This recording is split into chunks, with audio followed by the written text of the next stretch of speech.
தேடி வந்தேன். தேவா பதில் தாருமே. எந்தன் கோட்டை எந்தன் தஞ்சம் நீரே, உம்மை நான் நாடி வந்தேன். எந்தன் ஜெப வேளை உம்மை தேடி வந்தேன். தேவா பதில் தாருமே. எந்தன் கோட்டை எந்தன் தஞ்சம் நீரே, உம்மை நான் நாடி வந்தேன்.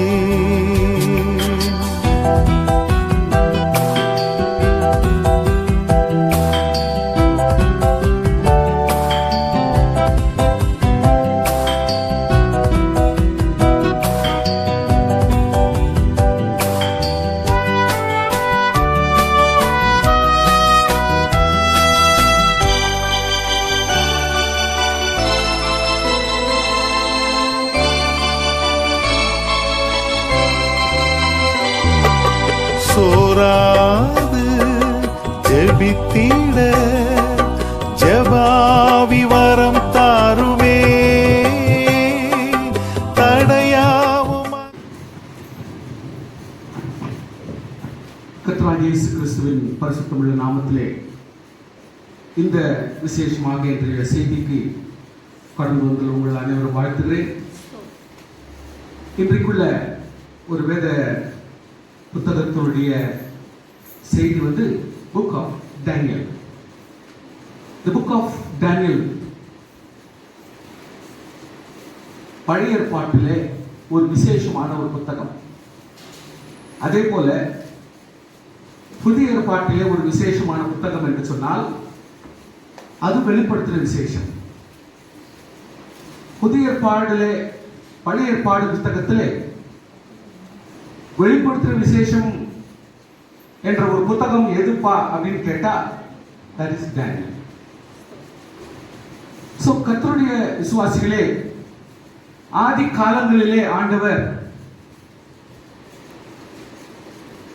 இயேசு கிறிஸ்துவுடைய வருகையும் உலகத்தினுடைய முடிவையும் பழைய ஏற்பாட்டு கால புத்தகங்களிலே ஆண்டவர் தெளிவாக சொல்லி வைத்த ஒரு புத்தகம் என்று சொன்னால் that is the book of Daniel. ஆனால் அதுக்கு யாருமே கவனம் கொடுக்கல, முக்கியத்துவம் கொடுக்கல. இன்னைக்கு நாளைக்கு கூட ஏதோ ஒரு ஸ்டோரி மாதிரி சில காரியங்களை படிச்சுட்டு கடைசியில கூட அதுக்கு ஒரு முக்கியத்துவம் கொடுக்காதபடி யாருமே அப்படி சைலண்ட் ஆயிட்டாங்க. அப்புறம் இயேசு கிறிஸ்து வந்த பிறகு ராஜ்யங்கள் விழுக்கப்பட்டது. இயேசு கிறிஸ்து வந்த உடனே கிருபை யுகம் வந்துச்சு, எல்லாருமே இலக்காரம் ஆயிடுச்சு.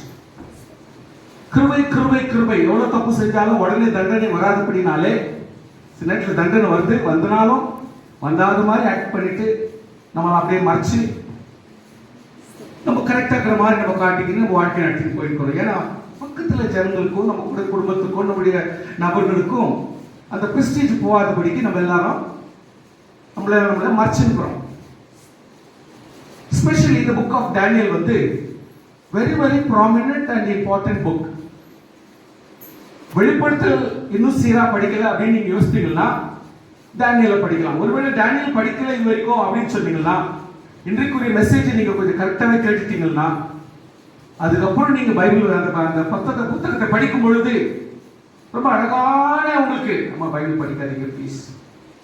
கொஞ்சம் நீங்க கவனமா கேட்டுட்டீங்கன்னாலே இதனுடைய ஃபுல் டீடைல் உங்களுக்கு கிடைச்சிடும். அதனால நம்ம எல்லா புத்தகத்தையும் வாசிப்போம். Only one book first chapter மட்டும் தான் வாசிக்க போகிறோம் இன்றைக்குரிய கருத்து. ஆனால் இந்த புத்தகத்தை ஸ்டார்ட் பண்றதுக்கு முன்னாடியே இந்த புத்தகத்தினுடைய சில முக்கியமான கருத்துக்களை உங்களுக்கு சொல்லி கொடுத்துட்டா நீங்க நல்லா கேட்டுக்கினாலே போதும், ஓரளவுக்கு இப்படி இருக்குதா அப்படின்ற விஷயம் தெரிஞ்சிடும். இது ஒரு மனுஷனுடைய வாழ்க்கையை வச்சு கர்த்தர் நடத்துறார். எப்படி யோவானை வச்சு வெளிப்படுத்துற விசேஷம்ன்றத ஒரு காரியத்தை சொல்லி கொடுத்தாரோ அப்படியே டேனியல்ன்ற ஒரு மனுஷனை வச்சு கர்த்தர் இந்த காரியத்தை சொல்லி கொடுக்கிறார். சோ இந்த விசுவாசிகள் ரொம்ப ரொம்ப கவனமா நீங்க எடுத்துக்க வேண்டியது அவசியம்.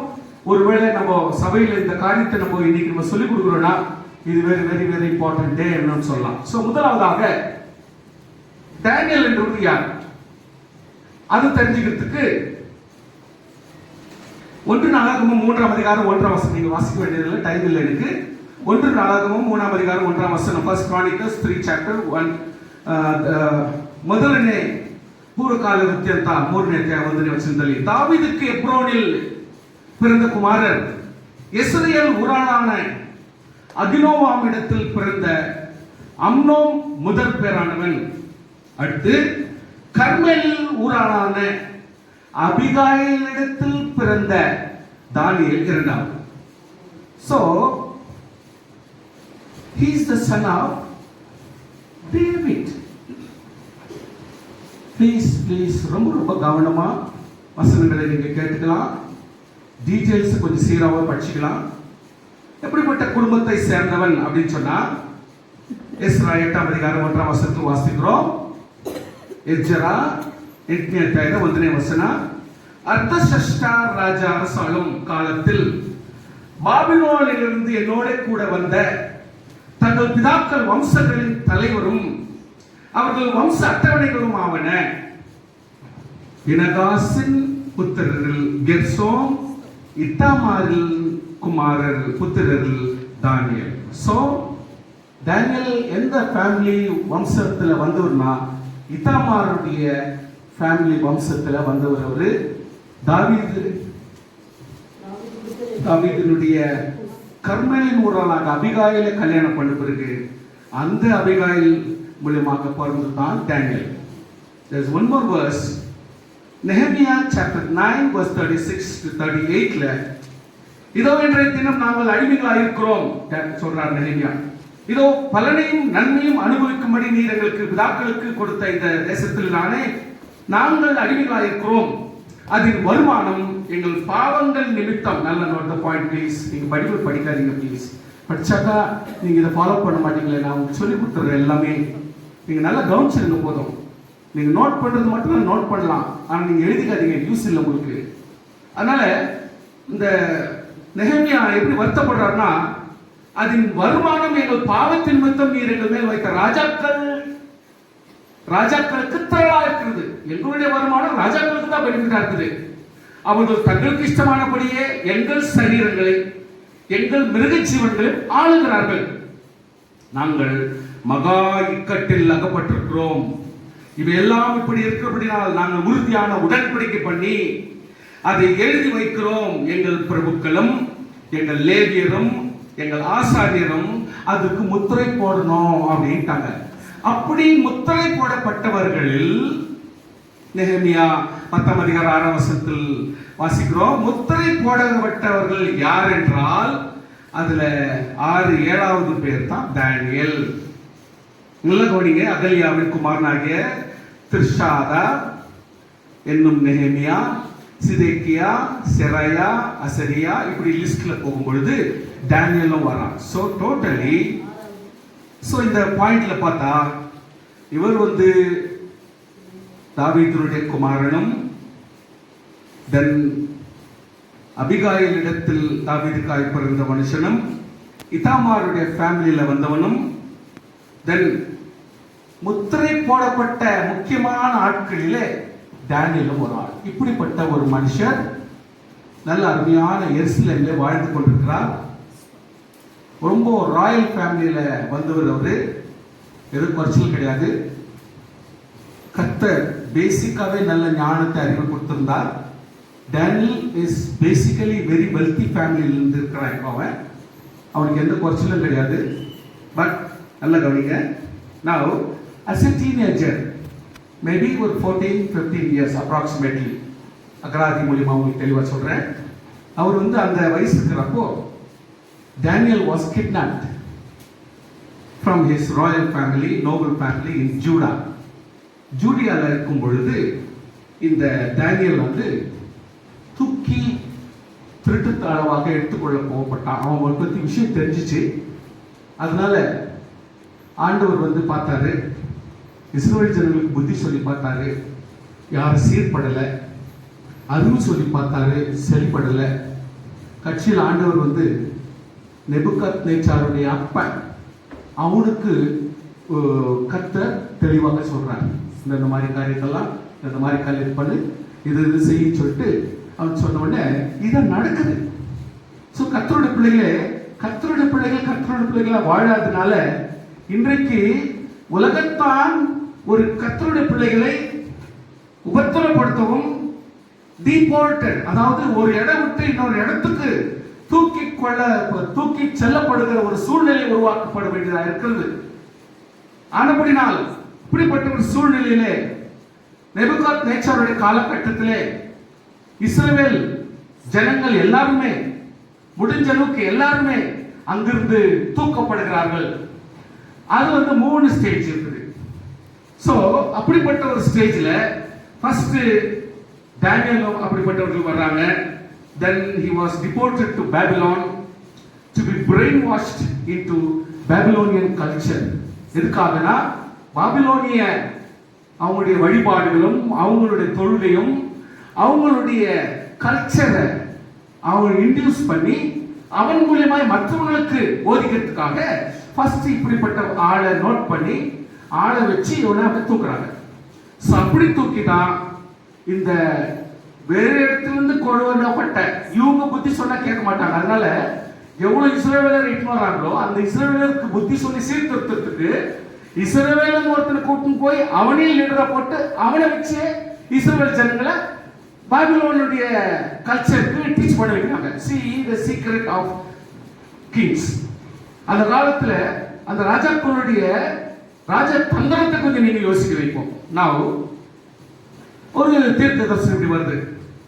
ஏசாயா 39 அதிகாரம் 7 வசனத்தில் வாசிக்கிறது. ஏசாயா 99 அப்பொழுது உன் வீட்டில் உள்ளதிலும் உன் பிதாக்கள் இந்நாள் வரைக்கும் சேர்த்ததிலும் ஒன்றும் மீதியாய் வைக்கப்படாமல் எல்லாம் பாபிலோனுக்கு கொண்டு போகப்படும். Can you understand the prophecy? Please understand. Please understand. ஏசாயா மூலமாக தீர்க்கதரிசனம் உரைக்கிறாங்க. நல்லா கவனிங்க. டேனியலுடைய பீரியட்ல நிறைய தீர்க்கதரிசிங்க ஒன்னாவே வாழ்ந்து இருப்பாங்க. ஆனா ஒரே இடத்துல இருக்க மாட்டாங்க, ஒரே இடத்துல வாழ மாட்டாங்க. ஆனால் அதே ராஜ்யத்துல தான் அத்தனை தீர்க்கதரிசிகள் இருக்கிறாங்க. யார் யாருன்னு நீங்க கிளீனா கண்டுபிடிச்சிக்கலாம். சோ ஏசாயா தீர்க்கதரிசி மூலமாக கிளியராகவே சொல்லப்படுகிறது. உன் வீட்டில் உள்ளதிலும் உன் பிதாக்களின் நாள் வரைக்கும் சேர்த்ததிலும் ஒன்றும் மீதியாய் வைக்கப்படாமல் எல்லாம் பாபிலோனுக்கு கொண்டு போகப்படும். ஆண்டவர் சொல்றார். அதுதான் நடந்துறீங்க. நீ பெறப்போகிற உன் சந்ததியாக உன் குமாரர்களும் சிலர் பாபிலோன் ராஜாவின் அரண்மனையிலே அரண்மனை வேலைக்காரராக இருப்பார்கள் என்று கர்த்தர் சொல்லுகிறார் என்று ஏசாயா தீர்க்கதரிசி சொல்றார். நல்லா கவனிச்சீங்க. See, anything cannot happen by chance. No, sorry. எல்லாமே கர்த்தருடைய சித்தத்தின்படி தான் ஆகுது. அதனால தான் நம்ம எப்பொழுதுமே அந்த கர்த்தருடைய சித்தத்தின்படியே நம்ம ஜெபிச்சு அப்படியே வாழ்ந்து with conscious மனசாட்சியினாலே நம்ம அப்படி வாழ்ந்து காட்டணும். Now the king's life, ராஜாக்களுடைய வாழ்க்கையில எப்படி தெரியுங்களா? The common practice to prevent any offsprings being born to anyone who might challenge the throne. ராஜாக்களுக்கு பிறக்கிற பிள்ளைங்க வழிய வம்சம் வர்ற அப்படின்னா தெரியுமாவும் அவன் கொஞ்சம் பெரியவனாகி கொஞ்சம் தாதாகிரி பண்ண ஆரம்பிச்சிருவான். ராஜா இருக்கிறப்பவே அவங்க பிள்ளைங்க தாதாகிரி பண்ண ஆரம்பிச்சுவாங்க. அவங்களுக்கு 4-5 பொண்டாட்டிங்க இருக்கும். இவங்களுக்கு பிறக்கிற குழந்தைங்க கூட ஒருத்தன் அவன் ஏட்டிக்கு போட்டு நின்றுடுவான். இப்படி நின்றவன என்ன பண்ணுவான்? நெக்ஸ்ட் ராஜாவுக்கு ஃபர்ஸ்ட் பொண்டாட்டி புள்ளியா, செகண்ட் பொண்டாட்டி புள்ளியா, தேர்ட் பொண்டாட்டி புள்ளியா, எந்த பொண்டாட்டி புள்ள இப்போ ராஜாவுக்கு வரணுன்றது பெரிய போட்டி ஆயிடும். டேட்டை பார்க்க மாட்டானுங்க. அவங்க திறமையாசாலியா மாறி ஒருத்தர் கொலை பண்ணுவாங்க. இந்த சீக்வன்ஸ்ல என்ன ஆயிடும்னா ராஜாவே கொலை பண்ணிடுவாங்க. ஏன்னா நெக்ஸ்ட் நாளா வரணும்னு. இந்த சீக்ரெட்னால ராஜாக்கள் என்ன பண்ணுவாங்க? எப்பொழுதுமே தங்களுடைய பிள்ளைகளை கொஞ்சம் மட்டம் தட்டியே வச்சுக்குவாங்க. நல்லா கவனிச்சுக்க. இதான் அந்த காலத்தினுடைய சீக்ரெட்ஸ். இது ராஜாக்களுடைய சீக்ரெட்ஸ். நீங்க நல்லா கவனிக்கணும். பிகாஸ் அதாவது இங்க படிக்கிறத நான் சொல்லிக்கிறேன், என் இஷ்டத்துக்கு சொல்றேன்னு எடுத்துக்காதீங்க ப்ளீஸ். சாரி, நான் அது போல மேடையில நான் பேசவே மாட்டேன். என் சொந்த இஷ்டம் நான் பேசவே மாட்டேன், வேண்டாம். சோ ராஜாக்கள் என்ன பண்றாங்கன்னா they take the people அரண்மனையில வச்சு இவங்களுடைய ஃபீடிங் கொடுத்து இவங்களுக்கு போதனை கொடுத்து ராஜாவுடைய ஈக்குவலண்டா ஸ்டாண்டர்டா கொண்டாந்து வைக்குவாங்க. கொண்டாந்துட்டு ஃபுல் அரசாட்சி ராஜா பாட்டுக்கு அவர் ஜாலியா தெரிஞ்சுக்க வைக்கத்தான் செய்யற விவகாரம் எல்லாம் அந்த நோபல் பீப்புள்ஸ் தான் எல்லாம் டோட்டல் கண்ட்ரோல்ல கொண்டாடுவாங்க. அதனால இதான் ராஜதந்திரம். இதனால தான் இவங்க என்ன பண்ணுவாங்க, எப்பொழுதுமே எங்க இருந்தா யாரா ஞானவான்களா எந்த ஊர்ல பேசப்பட்ட யாருன்னா இருந்தாக்கா தூக்கி வந்துட்டா போதும், யாரும் பேசல. இப்போனாக்கா கோர்ட்டு கச்சேரி வாக்குவாதம், இங்க ஒருத்தர் ஆயிட்டா கூட துபாயில போயிட்டு அரெஸ்ட் பண்ணுவாங்க, இங்கிலாந்துல போயிட்டு எத்தனை பேர் அரெஸ்ட் பண்ணாங்க. அதனால் இப்போ அப்படி கிடையாது, அந்த காலத்துல அப்படி கிடையாது. நீ தூக்கி வந்துட்டா உன் ஊர்க்காரங்க மாறிடுவான். அப்படிப்பட்ட ஒரு சீக்ரெட் தான். Now there is spent remainder of 85. அதாவது தானியேல் 15 வயசு 16 வயசு அந்த ரேஞ்சில் தூக்கப்பட்டு இதுக்கு அப்புறமும் நல்ல கவனிங்க 80 to 85 இயர்ஸ் மேல அவன் வாழ்றான். நீ நல்ல கவனிச்சுக்கணும், ப்ளீஸ் அண்டர்ஸ்டாண்ட். தானியேல் அந்த 15 வயசுக்கு பிறகு, எக்ஸாக்ட்லி 15 எழுதிக்காதீங்க, பிகாஸ் 15 நான் கிடையாது, நான் அந்தாசா சொல்றேன். 15-16 இந்த ரேஞ்சில் இவன் தூக்கப்பட்டு டிபோர்ட்டட் எடுக்கப்பட்டு கடைசியில ஆல்மோஸ்ட் 80, 85, 90 இயர்ஸ் அவன் வாழ்றான். எது வரைக்கும் வாழ்றான் நான் உங்களுக்கு சொல்லி கொடுக்குறேன். எப்படின்னா இவன் வந்து எங்க போனாலும் தேவனாகிய கர்த்தரை கனப்படுத்துறான். ரெண்டாவது, நான் எந்த ராஜா பிடிக்கப்பட்டானோ அந்த ராஜாவுக்கு உண்மையாக வாழ்றான். அதே நேரத்தில் இவன் ஒரு ப்ராஃபிட். நல்லா கவனிச்சுங்க, இனிமேல் நல்லா அண்டர்ஸ்டாண்ட் பண்ணீங்க. Daniel is not only a statesman. Statesmanனா அவன் வந்து ஒரு அரசியல்வாதி. Number 2 is a prophet. Number 3 dream revealer. ஒவ்வொரு சொப்பனத்துக்கும் வெளிப்பாடுகளை கொடுக்கிறவன். He is perfecta. சாகர வரைக்கும் ஒபீடியன்ட்டா இருந்தவன், ராஜாக்களுக்கு தேவனுக்கு ஒபீடியன்ட்டா இருந்தவன், எந்த ஒரு செயலுக்கும் அவன் தப்பி போனவனே இல்லை. அதனால he is the perfect example. He is a perfect man which God can use it for the Gentile world. அந்த காலகட்டத்தில் கர்த்தர் கிறிஸ்தவனை திருத்துறது மட்டும் இல்ல, உலக பிரகாரமான எந்த ஒரு மனுஷனையும் ராஜாக்களை திருத்துறதுக்கு ஆண்டவர் ரெடி ஆயிட்டாரு. அதுக்கு யூஸ் பண்ண ஒரே மனுஷன் தானியேல் மட்டும்தான். வேற யாரும் கர்த்தர் பயன்படுத்தல. உலகத்தான திருத்துறதுக்கு ட்ரை பண்ண முடியல. ஆனால் தானியேலுடைய காலத்தில் மட்டும்தான் ஆண்டவர் ஜென்டைல் வேர்ல்ட், அதாவது ரட்சிக்கப்படாத ஜனங்கள் மத்தியிலே ராஜாக்களையும் ஜனங்களையும் திருத்தறதுக்கு ஆண்டவர் முற்பட்டாருன்னு சொன்னா அது இந்த காலகட்டம் தான். அதனால இந்த இடத்துல இவன் வந்து ஒரு 2 வேர்ல்ட் எம்பையர் வரைக்கும் வாழ்றான். ஆல்மோஸ்ட் 90-100 வருஷம் மேல தாண்டறான். இவன் எப்படி வாழ்றான்னா அதுக்கு டீடைல்ஸ் கொடுக்குறேன். ஃபர்ஸ்ட் நெபுகத்நேசார் அவருடைய அப்பா தான் நெபுகோலசார். இவர் வந்து அப்பாவை மீறார். நெபுகத்நேசார் அப்பாவாகிய நெபுகோலசார் அவரையே மீறி அவரை வீழ்த்திட்டு இவர் ராஜாவா மாறுறார். சோ இந்த நெபுகத்நேசாருடைய காலகட்டத்தில் தான் பாபிலோன் கிங்டம் என்று சொல்லி இவங்களுக்கு பேர் வந்துச்சு. பாபிலோனியன்ஸ்னா உலகம் பிரசித்தி பெற்றவர்கள். பாபிலோனியன் கிங்டம்னா அந்த கோல்டன் கிங், ஒரு உயிர் நிக்குது, அது தலையாகிய நீர் தான் கோல்டுன்றாங்களே, அந்த கோல்டு தான் நெபுகத்நேசாருடைய கோல்டு காலம். சோ அதுக்கு முன்னாடியும் அதுக்கு பின்னாடியும் அவ்வளவு பெரிய ஒரு திறமையாகவும் தந்திரமாகவும் ஞானமாகவும் அறிவாகவும் பணமாகவும் பொருளாகவும் இருந்த காலகட்டம் இல்ல. இந்த நெபுகத்நேசார் காலத்துல தான் இது பொன்னான காலம் என்று தேவன் சொல்லுகிறார். ஆனபடினாலே இந்த நெபுகத்நேசாருடைய காலத்துல ஆண்டவராகிய கர்த்தர், அதாவது தானியேல் 2:28 படிக்க வேணாம், நான் சொல்றேன். அதாவது தானியேல் 2:28 வாசிக்கிறோம். பின்பு ராஜா தானியேலை பெரியவனாக்கி அவனுக்கு அநேகம் சிறந்த வெகுமதிகளை கொடுத்து அவனை பாபிலோன் மாகாணம் முழுவதுக்கும் அதிபதியாகவும் பாபிலோனில் சகல ஞானிகள் மேலும் பிரதான அதிகாரிகள் மேலும் நியமித்தான். ஸ்தோத்திரம் சொல்லுங்க, கை தட்டி கர்த்தர் ஸ்தோத்திரம் பண்ணுங்க. ஆமென். சோ இப்போ என்ன ஆச்சுன்னா, ஃபர்ஸ்ட் பாயிண்ட், பாபிலோனியன் கிங்டம்னா வேர்ல்ட் கிங்டம். வேர்ல்ட் கிங்டம் ஒரே ராஜா உலகம் முழுவதுக்கும். அந்த ராஜ்யத்துல இந்த தானியேல் ஒரு பெரிய தலைவனாக மாற்றுகிறான். நெக்ஸ்ட், எவ்வளவு ராஜாக்கள் அண்டர்ல தானியேல் ஒரு தலைவனாகவே இருக்கிறான்னு நீ கொஞ்சம் பாருங்க. நம்பர் 2 போகும் பொழுது பெல்ஷாசார், உங்களுக்கு நல்ல பெரிய பைபிள்ல படிச்சிருக்கீங்க, நான் சொல்ல வேண்டிய அவசியம் இல்லை, அவனுடைய காலகட்டத்தில் இவன் தான் அதிபதி. நம்பர் 3 அமெல் மர்டக். அமெல் மர்டக் அப்படின்ற ஒரு, அதாவது எரேமியா புத்தகத்தில் போட்டிருந்தது, டைம் இல்லை. நெக்ஸ்ட் நெரிக்லிசார் அப்படின்றவருடைய காலகட்டத்திலையும் ஜெரமியா 39:3 நம்ம வாசிக்கிறோம். நெக்ஸ்ட் லபாஷி முர்டக் அப்படின்றவருடைய ராஜாக்கள் காலத்திலும் டேனியல் தான் அதிபதியாக இருக்கிறான். நெக்ஸ்ட் நெபோனிடஸ் அப்படின்றவருடைய ராஜ்யத்தின் காலத்திலும் டேனியல் தான் லீடரா இருக்கிறான்.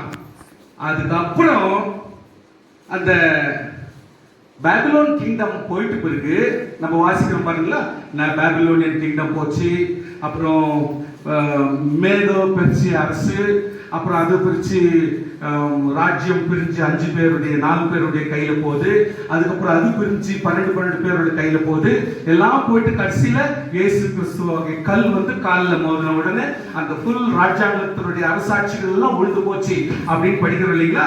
அந்த மாதிரி மேதிய பெர்சிய kingdom, that is called Cyrus ராஜாவா இருக்கான், தரியூர் ராஜா, தட் இஸ் Daniel 6:1 and 2ல படிக்கிறோம்.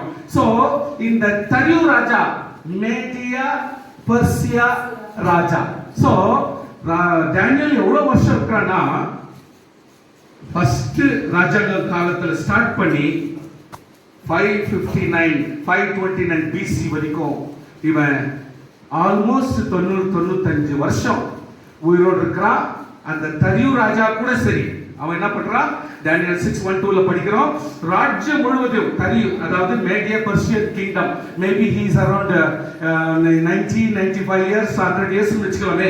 அந்த காலகட்டத்தில் எப்படி இருக்கான்னா, ராஜ்யம் முழுவதையும் ஆளும்படிக்கு தன் ராஜ்யத்தின் மேல் 120 தேசாதிபதிகளையும் ராஜாவுக்கு நஷ்டம் வராதபடிக்கு அந்த தேசாதிபதிகள் கணக்கு ஒப்புவிக்கத்தக்கதாக அவர்களுக்கு மேலாக 3 பிரதானிகளையும் ஏற்படுத்தவும் தரியு நலம் என்று கண்டது. இவர்கள் தானியேல் ஒருவன். கர்த்தரை கருத்துக்கு மையப்படுத்துவாங்க. So he is almost a old age. அப்போ கூட மேதிய பெர்சிய அரசில கூட டேனியல் என்றவன் தான் அந்த 120 பெரிய தலைவர்களுக்கே லீடராக இருக்கத்தக்கதாக ஆண்டவர் அவனுக்கு ஒரு சந்தர்ப்பத்தை கொடுக்கிறார். So Daniel is very important person. He is a statesman, ஒரு அரசாளுகிற ஒரு மனுஷன். He is a prophet, அவர் ஒரு தீர்க்கதரிசி.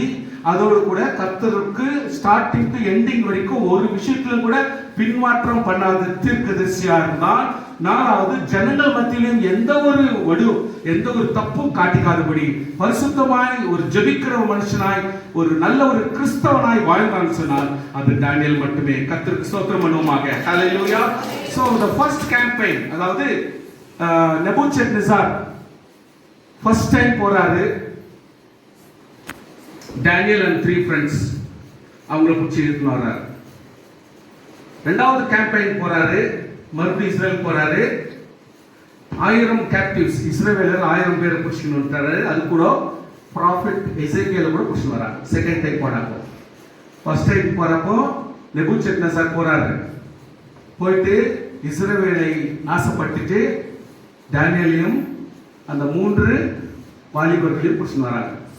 அவங்கள கொண்டாந்து என்னென்ன செய்யணுமோ அவங்களை ப்ரிப்பரேஷன் பண்ணி ரெடி பண்றாங்க. செகண்ட் அட்டெம்ப்ட்ல மறுபடியும் போறாங்க. செகண்ட் கேம்பெயின்னா இப்போ போடுற இந்த ப்ரோக்ராம் போட்டு இழுத்துன்னு வருது. இப்போ போகும்பொழுது அங்க மிகவும் தெளிவான ஞானமாய் நல்ல புத்தியாய் புஷ்டியாய் பலமாய் யங் மேன், ஓல்டு பீப்புள் எல்லாம் இல்ல, குழந்தைங்கலாம் கிடையாது, வெரி யங் மேன், பர்ஃபெக்டா ஒரு 12 இருந்து ஒரு 16 ஏஜ்ல இருக்கிறவங்க மட்டும் தான் எடுத்து வருவாங்க.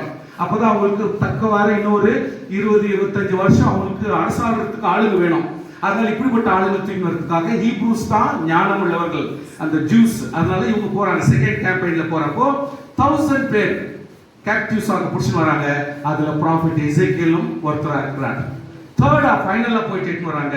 அப்பதான் கம்ப்ளீட்டாவே தேவாலயத்தை நாசம் பண்ணி, தேவாலயத்தினுடைய வீடுகளையும் நாசம் பண்ணி, தேவாலயத்தில் இருக்கிற பொன் பனிமுட்டுகளையும் வெள்ளி பனிமுட்டுகளையும் செம்பு பனிமுட்டுகளையும் எல்லாத்தையும் வசூல் பண்ணி கம்ப்ளீட்டா தூக்கி வந்துடுறாங்க. ஸோ இந்த 3 வசூலுக்குள்ள இஸ்ரேல ஒண்ணே இல்லாத நாசம் பண்ணி போட்டுறாங்க.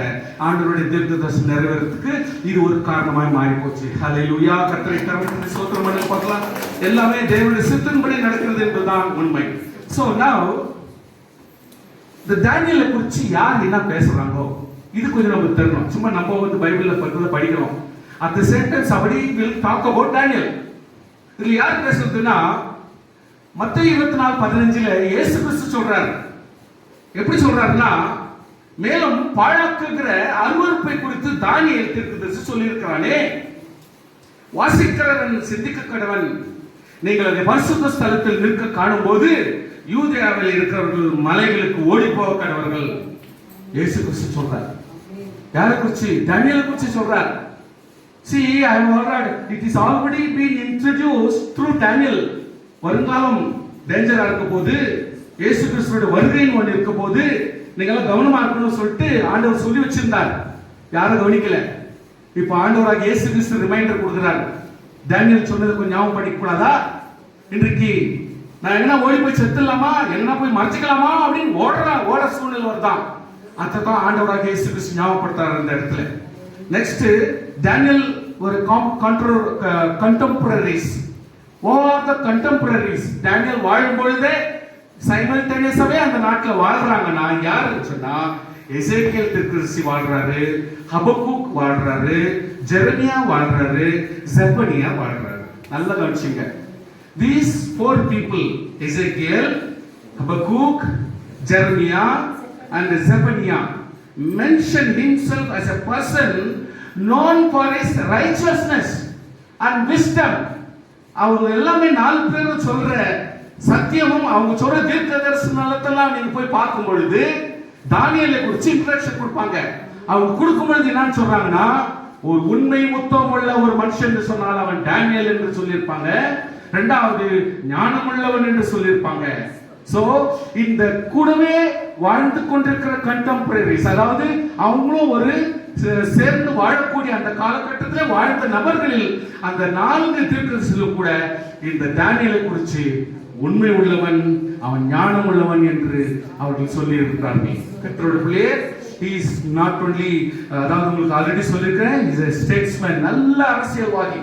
எப்படி அரசியல் நடத்தணும், ஜனங்களுக்கு எப்படி புத்தி சொல்லணும், ராஜாக்களுக்கு என்ன ஆலோசனை கொடுக்கணும், அதாவது எப்படிப்பட்ட ஒரு சூழ்நிலையை கர்த்தர் கொண்டு வர்றார் என்று மற்ற தீர்க்கதரிசியை பார்க்கும் இவனுடைய தீர்க்கதரிசனமே ஒரு வெளிப்பாடு தீர்க்கதரிசனமா இருக்கும். சோ பேச்சிலிருந்து பேச்சாவே அப்படியே இருக்கும், வித்தியாசமே இல்லாம வேர்ட் டு வேர்ட் அப்படியே இருக்கும்.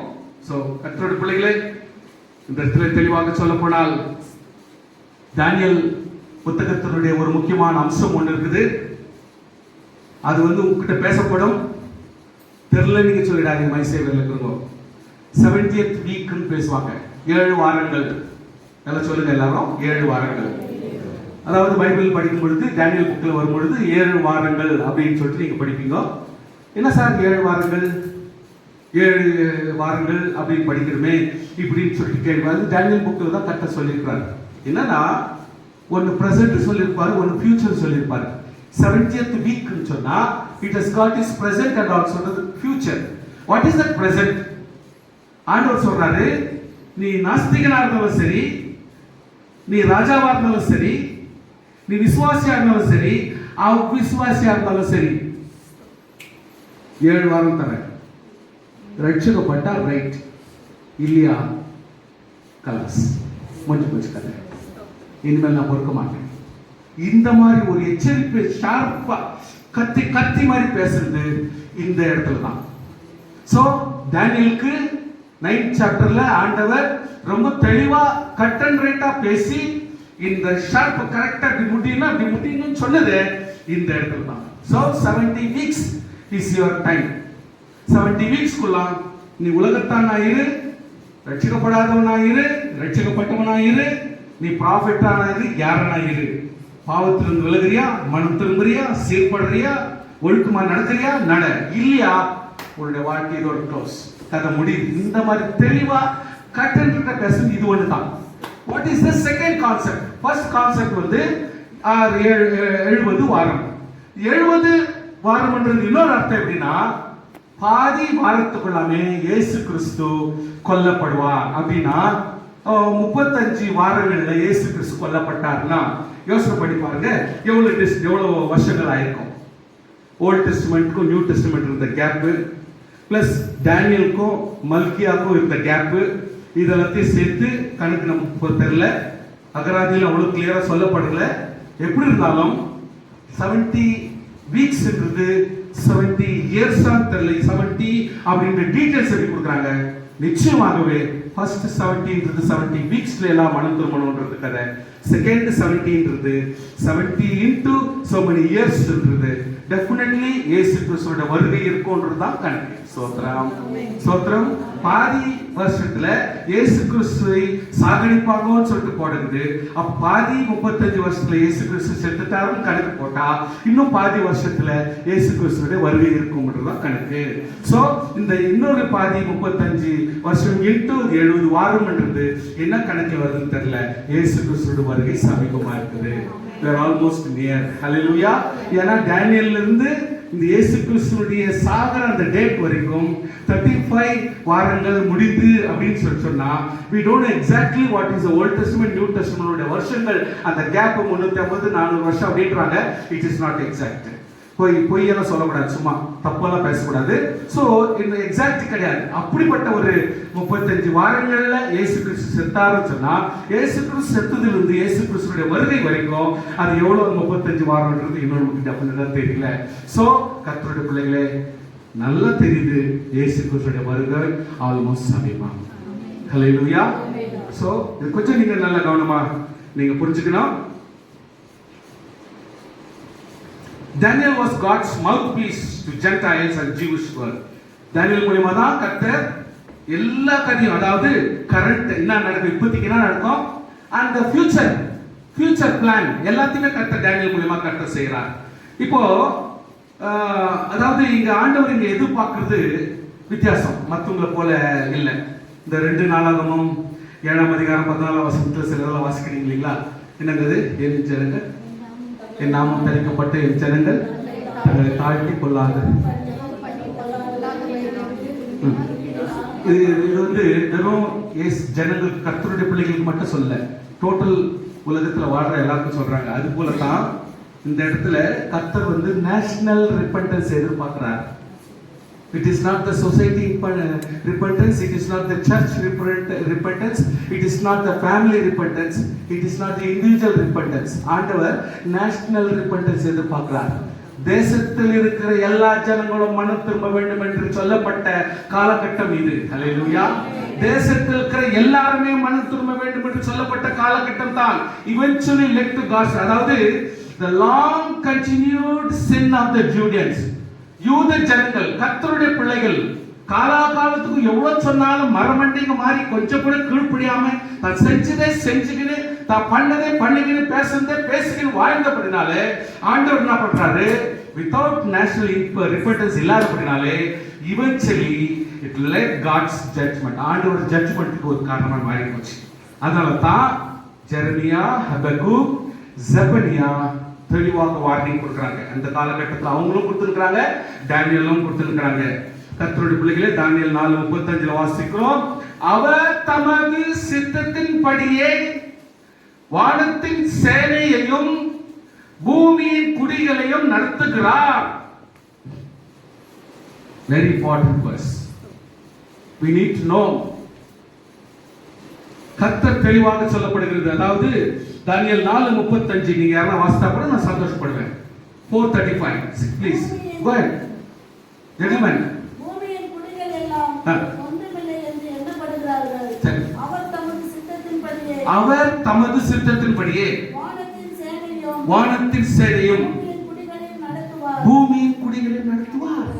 He is in control. போடுமா, இந்த ஒரு பாயிண்ட் முக்கியம், நம்ம ஞாபகப்படுத்திக்கணும். God is in control. வானத்துல என்ன நடக்கணும், பூமியில என்ன நடக்கணும் கர்த்தர் நல்லா தெரிஞ்சு அது செஞ்சிருக்கிறார். அவருக்கு போய் புத்தி சொல்றவங்க யாரும் கிடையாதுன்றாரு. அடுத்து சொல்றாங்க, வாசி பாருங்க, வாசி தொடர்ந்து வாசிங்க. தடுத்து அவர் நோக்கி என்ன செய்கிறீர், ஆண்டவரே நீ என்ன செய்கிறீர், கர்த்தாவே நீ என்ன செய்கிறீர் சொல்லத்தக்கவன் யார்? See, this verse should be noted always. இது கொஞ்சம் நம்ம நோட் பண்ணிக்கணும். நமக்கு என்ன தகுதி இருக்குது? கொரோனாக்கே பயந்து தெரிஞ்சுக்கிறோம். யார் பாஸ்டர் பயந்தது? நான் ஒன்றும் பயப்படல. ஆமா, தனியா நெல்லு பிச்சுக்குது. கர்த்தருடைய பிள்ளைகளே வீட்டுக்கு தான் அது வீட்டு நடந்து போறது கஷ்டமா? 3வது வீட்டுக்கு தான் இவர் காய்கறி வாங்கறதுக்கே போறதில்ல, வேற எதுவும் வாங்கறதுக்கே போறதில்ல, சர்ச்சுக்கு வந்து வர முடியாது. ஜனங்க என்ன ஏமாத்துறாங்கன்னா, பிசாசு என்ன மாதிரியான ஒரு ஸ்லாப பணம் போட்டான்னா, கர்த்தருடைய பிள்ளைகளே, விசுவாசிகள் மனம் திரும்ப வேண்டும், சீர்பட வேண்டும். எவ்வளவுதான் சொன்னாலும் செவிட்டு பாம்பு காது மாதிரி கர்த்தர் சமூகத்தில் திருந்தது ரொம்ப கஷ்ட காலம். அதனால தான் ஆண்டவர் பார்க்கிறாரு 2 வேட்டு வைக்கிறார். வேற வழி தெரியல. தன் மனசாட்சிக்கு ஏமாத்தல் கொடுத்தா கர்த்தர் அது ஒத்துக்கிறது இல்லை. அதனால தான் ஆண்டவர் சொல்றாரு, பூமியின் குடிகளை கர்த்தர் நடத்த போதுமானவர். He knows how to lead the people. ஜனங்களை எப்படி நடத்தணும், என்ன கொடுக்கணும், தம் விசுவாசிகளுக்கு என்ன செய்யணும், தம் பிள்ளைகளை எப்படி பாதுகாக்கணும், அவனுக்கு தெரியாதா? விஷக்கிருமிகளை காப்பாற்ற நான் கர்த்தருக்கு ஒரு பிரச்சனை சொல்லுங்க. ஆண்டவர் சொல்ல ஆகும், அவர் கட்டளையிட்டு நிற்கும். சோத்திரம் சொல்ல மாட்டீங்க, ஏன்னா கொரோனா புடிச்சுன்னு நினைக்கிறவங்கள. ஹalleluya. சோ கர்த்தருடைய பிள்ளைகள் தெளிவா சொல்லுங்க சத்தமா, ஹalleluya. ஆண்டவருடைய சொல்ல ஆகும். அவர் மனசுல நினைச்சாலே போதும், ஒரு விசுவாசி மனசுல நினைச்சாலே போதும், எந்த ஒரு டிசீஸ் டச் பண்ணாது, எந்த டிசீஸ் டச் பண்ணாது. எனக்கு ஒரு கேள்விக்கு பதில் சொல்லுங்க. எந்த ஹாஸ்பிடல், எந்த ஒரு கிளினிக் என்னைக்கு காலியா இருக்குது? பதில் சொல்லுங்க கரெக்டா. என்னைக்கு காலியா இருக்குது? எப்ப பாரு ரஷ். ஆனா இப்போ கவனிச்சு பாருங்க, கொரோனா விட்டு எவனோ ஹாஸ்பிடல் போயிடல. அப்போ என்ன வேஷம் பாருங்க நம்ம பண்றது. நினைச்சா ஹாஸ்பிடல், நினைச்சா அட்மிட், நினைச்சா எஸ்ஏ ஹாஸ்பிடலுக்கு போந்துருது, நினைச்சா ஒரு அப்போலோ, நினைச்சா அங்க, நினைச்சா இங்க. யாரை ஏமாத்துற வேலை? இப்போ கருதே வெறும் கொரோனா எக்ஸிஸ்டிங் ஹாஸ்பிடல்ஸ் தான், வேற எதுவும் கிடையாது. கிளினிக்ஸ் கஷ்டம். அப்போ இப்போ நோவில்ல போக மாட்டேன்ற நீ. எப்படி நோவில்லாத போச்சு? ஆரோக்கியம் வந்துச்சா? தூங்க சொன்னா தூங்குறது இல்லை. இவ்வளவு நேரம் ரெஸ்ட் எடுக்கணும்னா ரெஸ்ட் எடுக்க மாட்டேங்கிற, அடங்குறது இல்லை. தூங்க சொன்னாலும் தூங்குறது இல்லை, சீராயிரா இருக்கிறது இல்லை, முழிச்சுனா முழுக்கிறது இல்லை, சோத்துனா துண்டுறது இல்லை, சாப்பிடுனா சாப்பிடுறது இல்லை, உட்காருனா உட்காருறது இல்லை. எல்லாம் அலங்கோலமா ஜீவிக்கிறது. ஒருத்தருக்கு ஒரு ஆளு கூட்டாளி வச்சுக்கணும். ஒரு ஆட்டாளிக்கு ஒரு கூட்டாளி வேணுமாக்குது, திருந்துறது இல்லை. இப்ப கொரோனா வந்து திருத்திச்சா? யாருக்கு கீழ்ப்படிந்து? கர்த்தர் சொல்றார், தேவனுக்கு கீழ்ப்படியுங்க, கர்த்தருக்கு கீழ்ப்படிந்து பாருங்கள். எவ்வளவு நாளைக்கு தான் சில தாய்மார்ங்க போராடி நிற்பாங்க சொல்லுங்க. எத்தனை வாட்டி கத்தாங்க தாய்மார்ங்க, தகப்பன்மார்ங்க வீட்டுல கெட்டவங்களா பாக்குறீங்க. ஒரு மாதிரி மூஞ்ச பார்க்கும்பொழுது அவங்கள பார்த்து யாரோ ஒரு வெறுப்பான ஆளு எதிரில் போற மாதிரி பாக்குறீங்க. தண்டனைக்கு தப்ப மாட்டீங்க நினைச்சுங்க. கர்த்தருடைய வார்த்தை இது. ஆண்டவர் தெளிவாக சொல்கிறார். எந்த ஹாஸ்பிட்டல், இப்ப எந்த ஹாஸ்பிட்டல் போங்க, நாராயண ருத்ராலயா, நாராயண நேத்ராலயா போங்க, பப்போல போங்க, எங்க போங்க, எல்லாம் everything is converted into corona hospital. போனீங்களா போதும் உங்களுக்கு கொரோனா கூட்டாச்சுவாங்க. அட்மிட்ன்ற பேர்ல கொரோனாவை கூட்டாச்சுவாங்க அங்க இருக்கிறவங்க சேர்த்து.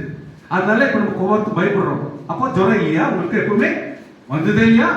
பார்க்கலாம், 3 மாசம் 4வது மாசம் இது. இன்னும் ஜுரம் வரல, இன்னும் தலைவலி வரல, இன்னும் வயிற்று நோய் வரல, இடுப்பு நோய் வரல, எந்த வலியும் வரல. இதுதானே உண்மை. நம்முடைய வாழ்க்கையை நாம் சீர்படுத்தி பார்க்கிறோம்.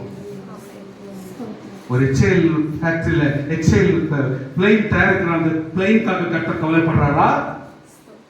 ஒரு வாட்ச் தயார் பண்ற வாட்ச்காக கர்த்தர் கவலைப்படுறாரா? இல்ல ஒரு கன் தயார் பண்றவங்க கன்னுக்காக கர்த்தர் கவலைப்படுறாரா? இதெல்லாம் நமக்கு மீடியா தான், நம்ம தான் முக்கியம். கர்த்தருடைய பிள்ளைங்க தான் முக்கியம். ஒரு ஃபேக்டரிக்காக உயிரை கொடுக்க முடியாது ஐயா. இட் இஸ் ஒன்லி ஒரு ப்ராஜெக்ட், அவ்வளவுதான். ஆனா அதுதான் நம்மளுடைய வாழ்க்கையுடைய முழு விவரமா மாறிட முடியாது. கர்த்தருடைய பிள்ளைங்க தான் இம்பார்ட்டன்ட், தேவன் தான் முக்கியம், ஆராதனை தான் முக்கியம். அதனால கர்த்தருடைய பிள்ளைங்க எப்பொழுதுமே இதை கொஞ்சம் கவனமாக இருக்கணும். ஸ்மால் கிளான்ஸ் உங்களுக்கு சொல்லி முடிக்கிறேன். 1ஆம் அதிகாரத்தில் தெளிவாக இயேசு, அதாவது சிலையை வச்சு அந்த சிலை மூலியமா தானியேல் தன்னை தேவனுடைய பிள்ளை என்று வெளிப்படுத்துறான். If you go to 2nd chapter, நெபுசத்நேசருடைய ஸ்டாச்சு, அதாவது ஃபர்ஸ்ட் சாப்டர் நம்ம எக்ஸ்பிளைன் பண்ண போறோம். இப்போ அது ஒரு பாடம் தான் நான் சொல்லி கொடுக்க போறேன். ஆனால் ஃபர்ஸ்ட் வந்து 2வது அதிகாரத்துல தான் நெபுசத்நேசருடைய ஸ்டாச்சு. நம்பர் 3ல எரிகிற அக்கினியில 4 சகோதரர்கள் என்ன பாருங்க. ஏன்னா எதுவும் படிக்கல. 3 சகோதரர்கள் எரிகிற அக்கினியில போடப்படுகிற ஒரு விஷயம். 4வது அதிகாரத்துல நெபுகாத்நேச்சார் தப்பு பண்ணிட்டு ஆண்டோடைய தண்டனை அனுபவிக்கிறாரு. அவர் போயிட்டு அனிமல் சேர்ந்து காட்டுல அனிமலா வாழ்றாரு. வாழ்ந்துட்டு அதுக்கப்புறம் அவர் தகுந்த காலத்துல ஆண்டவர் மறுபடியும் உயிர் கொடுக்கிறாரு. அந்த உயிர் வந்த பிறகு தானியேலின் தேவனே தேவன் என்று அந்த ஒவ்வொரு சாப்டர் ஜனங்களுக்கு புத்தி சொல்றாரு. ஜனங்களே, எனக்கு ஒரு தெரியாம போச்சு, இவர் தான் தேவன், இவர் தான் கர்த்தர், இவர் தான் உலகத்தை ஆளுகிறார். அவர் வார்த்தையின்படி நான் ஒரு மிருகமா போயிட்டு இத்தனை வருஷமா காட்டுல புள்ளை சாப்பிட்டு நான் என் நாட்களை சாபத்து நாட்களை கழித்து விட்டு மறுபடியும் நான் வந்திருக்கிறேன். நீங்களும் என்ன மாதிரி கெட்டு போயிடாதீங்கோ, உஷாரா இருக்கணும்னு சொல்றான். அவன் 3rd சாப்டர்ல 4th சாப்டர்ல அது ஃபுல் விவரமே வந்துதான். அந்த ஒரு படிச்சிட்டீங்கன்னா அந்த அதிகாரத்தை, அந்த மாதிரி ரெவலேஷன் எதுவும் கிடையாது. நேபுகாத்நேச்சார் அவன் மனுஷனா ஆன பிறகு மிருகமா இருந்து காட்டுல வாழ்ந்து அதுக்கப்புறம் மனுஷனா மாறுறான் சொன்னபடியே கவனிங்கம்மா ப்ளீஸ். அந்த மனுஷனா மாறின பிறகு அவன் சொல்ற ஒவ்வொரு வேர்டும் காரசாரமா இருக்கும். அவன் சொல்ற ஒவ்வொரு வேர்டும் காரசாரமா இருக்கும். That is 4th chapter. அந்த சாப்டர் எப்படியாப்பட்ட ஒரு மனுஷனும் கிறிஸ்தவனும் கண்டிப்பா படிக்கணும். அடுத்து இது பின்னாடி 5வது அதிகாரத்துல hand writing, very very famous hand writing. அதாவது கர்த்தருடைய வார்த்தை கீழ்ப்படியாமல் நேபுகாத்நேச்சார் அவங்களுடைய தேவாலயத்தில் இருந்து எடுத்து வந்த பனிமுட்டுகள் எல்லாம் கொண்டாந்து தங்களுடைய கோயிலில் கொண்டாந்து வச்சுக்கிறப்போ இவங்க ராஜாக்களும் பெரிய பெரிய மந்திரிகளும் கூப்பிட்டு ஒரு பெரிய ஃபங்க்ஷன் நடத்துறாரு. பார்ட்டி நடத்துறாரு. அந்த பார்ட்டி டைம்ல தேவாலயத்திலிருந்து, அதாவது எருசலேமில் கொண்டாந்த எல்லா கோல்டு பாத்திரத்துல கொண்டாடுப்பான்னு சொல்லிட்டு அந்த பாத்திரத்துல இவங்க குடிக்க ஆரம்பிக்கிறாங்க. ஓதையில இறங்கி என்னென்னவோ மாதிரி நடக்க ஆரம்பிக்கிறாங்க.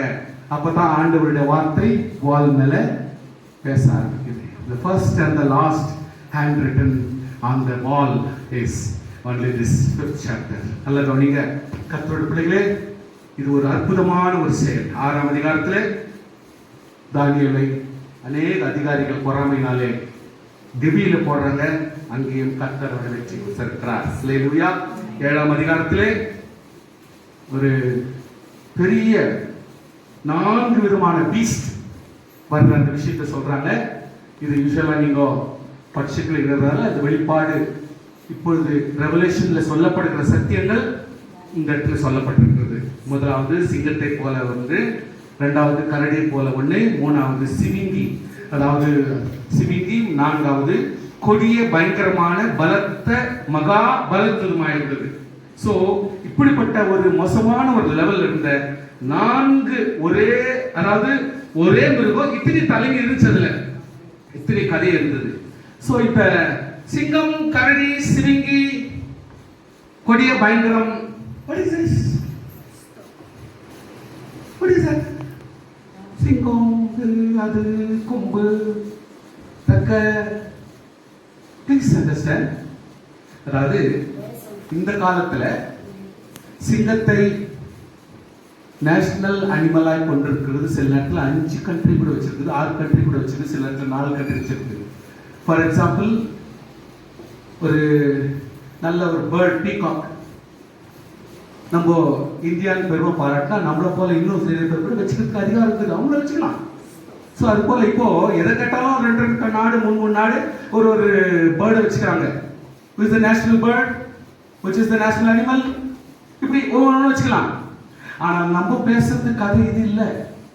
அன்னைக்கு டேனியலுடைய காலகட்டத்தில் எந்த நாடு கரடியினுடைய சிம்பிளை வச்சிருந்துச்சோ, நேஷனல் சிம்பிளா வச்சிருந்துச்சோ, எந்த நாடு சிங்கத்தை ஒரு நேஷனல் அனிமலா வச்சிருந்துச்சோ அதை குறித்து கர்த்தர் பேசுறார். Please understand. அதாவது இங்க கர்த்தருக்கு விரோதமாக செயல்படுகிற ஒவ்வொரு காலகட்டத்தையும் எவன் மீறுறா, கட்சியில எப்படி ராஜ்யங்கள் மாறுதுன்றது கர்த்தர் எக்ஸ்பிளைன் பண்றதுக்காக ஆண்டவர் சிங்கத்தை ஒரு மோனோகிராமா வச்சு, அதாவது நேஷனல் அனிமலா வச்சிருக்கிறவனோ, கரடியை வச்சிருக்கிறவனோ, சிவிங்கி வச்சிருக்கிறவனோ அப்படின்னு சொல்றோம். பிளஸ் அதுக்கு இந்த 3 எக்ஸ்பிளனேஷன் கொடுக்காம இன்னொரு கொடிய ஒண்ணு அந்த மாதிரி ஒண்ணு மீதியான கால்களையும் தன் கால்களால் மிதித்து போட்டு தன் முன்னிருந்த எல்லா மிருகங்களையும் பார்க்கலும் வேற்று உருவமா இருந்தது அப்படின்ற ஒரு சந்தர்ப்பங்கள்லாம் கொடுக்கிறது வந்துட்டு இது டெஃபினெட்லி ராஜ்யங்கள் ராஜாக்கள் வித்தியாசமா எப்படி கொடூரமா ஒரு தேவன் கொடுத்த ஆசீர்வாதத்தை இஸ்ரவேல் நாட்டை இஸ்ரவேல் ஜனங்களை இப்படிப்பட்ட ஒரு வித்தியாசமான அக்வர்ட் ரீதியில நடத்துறாங்களே அதை கர்த்தர் விட்டு கொடுக்காம அவங்களெல்லாம் நாசப்படுத்துறதுக்காக கர்த்தர் தேவதூதரை பயன்படுத்துறதோ அவங்கள வச்சு ஒரு ஒரு ஒரு ஆவிக்குரிய மனுஷங்களை வச்சு சீர்படுத்துறதோ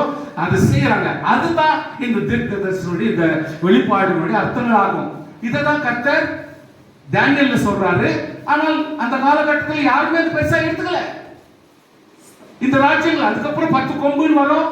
அது வந்து யூரோப்ல இருக்கிறதான 10 ராஜ்யங்கள் சேர்ந்து ஒரே ராஜ்யமாக கருதி ஒரே நாணயம் ஒரே பாஸ்போர்ட் ஒரே விசா அந்த மாதிரி ஒரு செட்டிங்ஸ்ல போட்டு அவங்க எல்லாருமே யூரோப்னு சொல்லிட்டு யூரோப்பியன் கண்ட்ரீஸ் சொல்லிட்டு ஒரே ஒரு பாஸ்போர்ட் எடுத்துட்டா அவங்க எல்லாருமே அந்த 10 கண்ட்ரீஸ்க்கும் போயிட்டு வந்துடலாம். நாணயம் ஒண்ணுதான், எல்லாமே ஒண்ணுதான். சோ இது வந்து கர்த்தர் 10 கொம்புன்னு சொல்லிட்டு கர்த்தர் சொல்லுவார். சோ ஒரு மிருகத்துக்கு 10 கொம்பு இருந்துச்சுன்னு சொன்னா அந்த கொம்பு 10 கொம்பு இருந்துச்சுன்ற கதையில முக்கியம், ராஜ்யங்கள் எப்படி மாறுதுன்றதா முக்கியம். அதை கர்த்தர் விவரிச்சு சொல்லி வருவார். இததான் ஜனங்கள் யாருமே ஓல்ட் டெஸ்ட்மெண்ட்ல யாருமே எடுத்துக்கல. கர்த்தருடைய பிள்ளைகளே, தேவனாகிய கர்த்தர் 8ஆம் அதிகாரத்தில் சொல்லப்படுகிறது, ஆட்டுக்கடா, a vision of the ram and the male goat, ஆண் ஆடு, இதை குறிச்சதான ஒரு தரிசனத்தை 8ஆம் அதிகாரத்தில் சொல்றார். அதுக்கு அடுத்து 9ஆம் அதிகாரத்தில் நிச்சயமாகவே கர்த்தர் அந்த ஒரு முக்கியமான ஒரு வசனங்களை சொல்லி அந்த இடத்துல முடிக்கிறார். அது எப்படின்னு சொன்னா, மீறுதலை தவிர்க்கவும், பாவங்களை தொலைக்கிறதுக்கும், அக்கிரமத்தை நிவர்த்தி பண்ணுவதற்கும், நீதியை வருவிக்கிறதற்கும், தரிசனங்களையும் தீர்க்க தரிசனத்தையும் முத்திரிக்கிறதற்கும், மகா பரிசுத்தம் உள்ளவரை அபிஷேகம் பண்ணுகிறதற்கும், இயேசு கிறிஸ்து அபிஷேகம் பண்ணுகிறதற்கும், உன் ஜனத்தின் மேலும் உன் பரிசுத்த நகரத்தின் மேலும் 70 வாரங்கள் செல்லும்படி குறிக்கப்பட்டிருக்கிறது என்று சொல்லி 9ஆம் அதிகாரம் 24ஆம் வசனத்திலே சொல்லப்பட்டிருக்கிறது. சோ the 9th chapter-உடைய எண்டிங் பிளேஸ்ல 70th வீக்ன்றது தான் ஒரு prominent verse. அந்த verse தான் ஆண்டவர் உலகம் முழுவதிலும் இயேசு கிறிஸ்துவின் வருகை வரைக்கும் அதை வந்து செயல்படுத்துறார். சோ டோட்டலி மீறுதலை தவிர்க்கணும். யாரெல்லாம் மீறுறோமோ தவிர்க்கணும், பாவங்களை தொலைக்கணும், அக்கிரமத்தை நிவர்த்தி பண்ணணும், நித்திய நீதி வர வைக்கணும். ஹல்லேலூயா. தரிசனத்தையும் தீர்க்க தரிசனத்தையும் எல்லாருமே இம்பார்ட்டன்ஸ் கொடுக்கணும். தீர்க்க தரிசனமா இருந்தாலும் தரிசனத்துக்கானாலும் முக்கியத்துவம் கொடுத்து நம்ம வாழ்க்கையில நம்ம பலனடைகிறதுக்கு, ஒரு அலர்ட் ஆகிறதுக்கும், நம்ம வாழ்க்கையில இம்ப்ரூவ் ஆகிறதுக்கும் ஒரு காரணமாக மாற்றணும் அப்படின்றது தான் ஆண்டவருடைய செயல். அதுதான் முக்கியமான வசனம் 9ஆம் அதிகாரத்துல. சோ கர்த்தருடைய பிள்ளைகளே, நிச்சயமாக இந்த அதிகாரத்தினுடைய முக்கியத்துவம். சோ ஃபைனலி ஒரு அதிகார தானியேலுடைய ஓரளவுக்கு ஒரு கிளான்ஸ் நீங்க பாத்தீங்க. ஃபுல் டீடைல் சொல்ல முடியல. அந்த டீடைல் நமக்கு சொல்ல போனா உங்களுக்கு போர் அடிச்சிடும். அதான் வெளிப்படுத்தல் கூட கிட்டத்தட்ட ஒரு 120 பிரசங்கம் ரெடி பண்ணி வச்சிருக்கிறேன். ஆனா அதை எடுத்தால கொஞ்சம் செலக்டா உட்கார வேண்டியதா இருக்கு. ஏன்னா பார்க்காத ஒன்று சொன்னா அது கொஞ்சம் கஷ்டமா தான் தெரியுது. இப்போ டேனியல் வந்து 9 அதிகாரத்தை சுருக்கமாக கொஞ்சம் கூட சொல்லும் பொழுது கேட்டு பரவாயில்ல, ஓ டேனியல் விடுவா இவ்வளவுக்குதான் அப்படின்னு ஓரளவுக்கு கேட்டுக்கிட்டு நல்லா இருந்துச்சு. Now we are going to read only one chapter, very important chapter. மற்ற சாப்டர்லாம் படிக்கிறது இஷ்டம் இல்லை, நீங்கள் ஒரு வீட்டில் படிச்சுக்கோ. ஃபர்ஸ்ட் சாப்டர் மட்டும் படிக்க போகிறோம். அந்த ஃபர்ஸ்ட் சாப்டருடைய இம்பார்ட்டன்ஸ் முக்கியமாக இந்த டேனியலுடைய முக்கியத்துவத்தை நான் உங்களுக்கு சொல்லிக் கொடுக்குறேன். வெரி முக்கிய ஒரு விசுவாசிகளுக்கு ஒரு அத்தியாவசியமான ஒரு அதிகாரம். அதில் எந்த ஒரு மிரக்கலும், எந்த ஒரு சொப்பனமும், எந்த ஒரு தரிசனமும் கிடையாது. அதில் இவனை குறிச்சுதானே ஒரு கதை, ஒரு ஸ்டார்டிங் பாயிண்ட்ல ஒரு கதை. அதாவது யூதா ராஜாவாகிய யோயாக்கீம் அரசாண்ட 1ஆம் வருஷத்துல பாபிலோன் ராஜாவாகிய நேபுகத்நேச்சர் வந்து அதை முற்றுகை போட்டான். யோயாக்கீம் ராஜாவாகிய பொழுது 25 வயதாக இருந்து 16 வருஷங்கள் எருசலேம் அரசாண்டு தன் தேவனாகிய கர்த்தருக்கு பாதத்துக்கு பொல்லாப்பானது செய்தான் ராஜா. அப்பொழுது ஆண்டவர் யூதாவின் ராஜாவாகிய யோயாக்கீம் தேவனுடைய ஆலயத்தின் பாத்திரங்கள் சிலவற்றை அவன் கையிலே ஒப்பு கொடுத்தார். அவன் அந்த பாத்திரங்களை சினியார் தேசத்தில் உள்ள தன் தேவனுடைய கோயிலுக்கு கொண்டு போய் அவைகளை தன் தேவனுடைய பண்டசாலையை வைத்தான். 7ஆம் வசனம். அவனுக்கு விரோதமாய் பாபிலோன் ராஜாவாகிய நேபுகாத்நேச்சர் வந்து அவன் பாபிலோனுக்கு கொண்டு போக 2 வெண்கல கண்களெல்லாம் கட்டினான். கர்த்தருடைய ஆலயத்துக்கு பணிபுரிந்து சிலவற்றை நேபுகாத்நேச்சர் பாபிலோனுக்கு கொண்டு போய் அவைகள் பாபிலோன் தன்னுடைய கோயிலில் வைத்தான். 3ஆம் வசனத்தில் வாசிக்கிறேன்.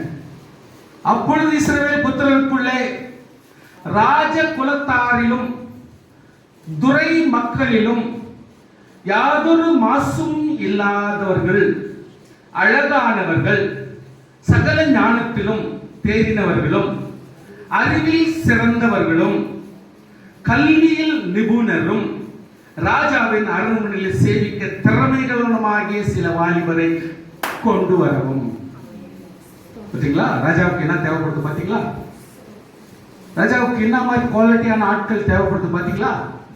கட்சியில இவங்களுக்கு இப்படிப்பட்ட குவாலிட்டிஸ் கிடைக்கணும்னா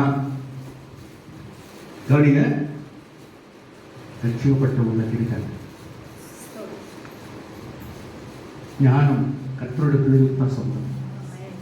உண்மை கர்த்தருடைய பிள்ளைகளுக்கு தான் சொந்தம். நேர்மை ரட்சிக்கப்பட்டவங்களுக்கு தான் சொந்தம். சுத்தம் கர்த்தருடைய பிள்ளைகளுக்கு தான் சொந்தம். எல்லாரும் இருக்க மாட்டாங்க. அழகு கர்த்தருடைய பிள்ளைங்க தான்.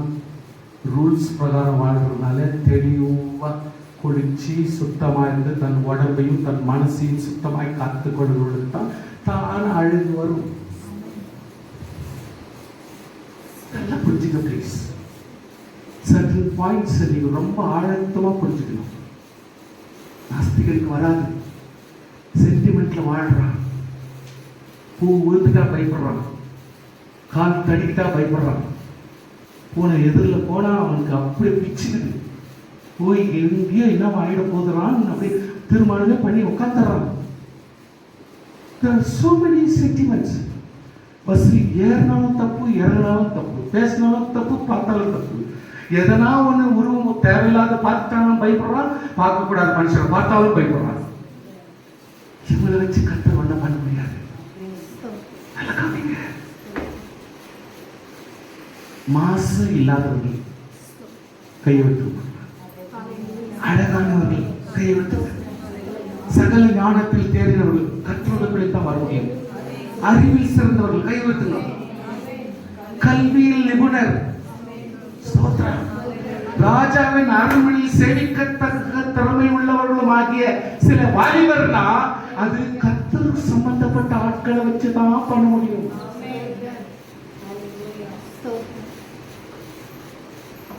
You understand the concept. பயப்படுறத வச்சு ஒன்றும் பண்ண முடியாது. பயந்துக்கினே ஓடி போய் பூஜை பண்றான், பயந்துக்கினே ஓடி போய் காணிக்கை கொடுத்துட்டு வர்றான். கர்த்தருடைய பிள்ளைகளை பயப்படுறதில்லை, கர்த்தரை ஆனர் பண்றோம். We are honoring God. Hallelujah. Honour பண்றோம். என்னுடைய நன்மையிலும் என்னுடைய முதல் பலனிலும் என்னுடைய ஆசீர்வாதத்திலும் நான் என் கர்த்தரை கனப்படுத்த விரும்புகிறேன். அதான் காணிக்கை.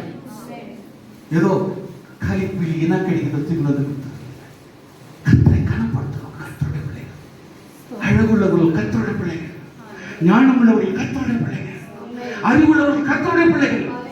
ஹல்லேலூயா, ஹல்லேலூயா. இதான் ராஜாவுக்கு தேவைப்பட்டுச்சு. அவர்களுக்குள் கல் தேர்தல் எழுத்தை பாஷையும் கற்றுக் கொடுக்கும் ராஜா தன் பிரதான தலைவனாக அஸ்பெனாவுக்கு கற்பித்தான். சோ அவங்க கிருமிகளுக்கெல்லாம் சொல்லிக் கொடுக்கணும்னா இப்படிப்பட்ட ஒரு குவாலிட்டி உள்ள ஆட்கள் தேவைன்னு சொல்லிக் கொடுத்தான். 5ஆவது வசனத்தை வாசிக்கிறோம்.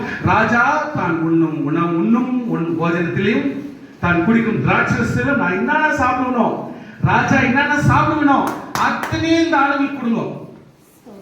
அதுல எவன் நான் கேட்கறதுக்கெல்லாம் தேடுறானோ அவனை வச்சுதான் ராஜ்யத்தை நான் நடத்த முடியும், எல்லாரையும் அவங்கதான் கண்ட்ரோல் பண்ணும் அப்படின்னு சொல்லிட்டு இதெல்லாம் கொடுக்கறதுக்கும் ஏற்பாடு பண்றான்.